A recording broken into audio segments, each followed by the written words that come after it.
మిత్రులారా, నేను మీ శ్రీనివాస్ చౌహాన్ అడ్వకేట్.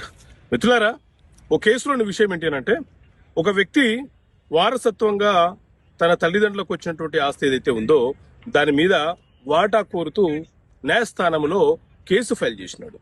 అయితే అతనికి ముగ్గురు సోదరులు, ఇద్దరు సిస్టర్స్.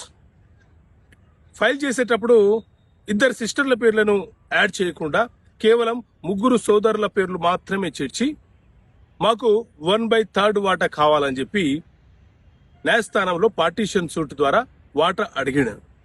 సో ఇలాంటి సందర్భాలలో వాటా వచ్చే అవకాశం ఉంటుందా? సో మిత్రులారా, మన దేశంలో సివిల్ ప్రొసీజర్ కోడ్ సిపిసి అనే చట్టం ఉంది.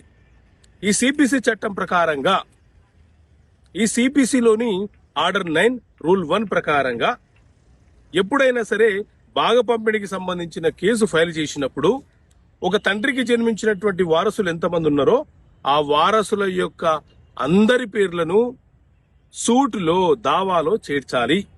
ఏ ఒక్కరి పేరు చేర్చకుండా న్యాయస్థానానికి మిస్లీడ్ చేసి తప్పుదోవ పట్టించి ఆర్డర్ తీసుకుంటే అది చెల్లుబాటు కాదు.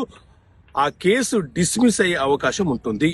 సో ఇంతకుముందు నేను చెప్పిన కేసులో ఇద్దరు సిస్టర్లను అలాగే తండ్రిని కూడా వాటాదారుడుగా చేర్చాలి. అలా చేర్చకపోతే ఆ దావా అనేది చెల్లుబాటు కాదు, కేసు డిస్మిస్ అయ్యే అవకాశమే ఉంటుంది.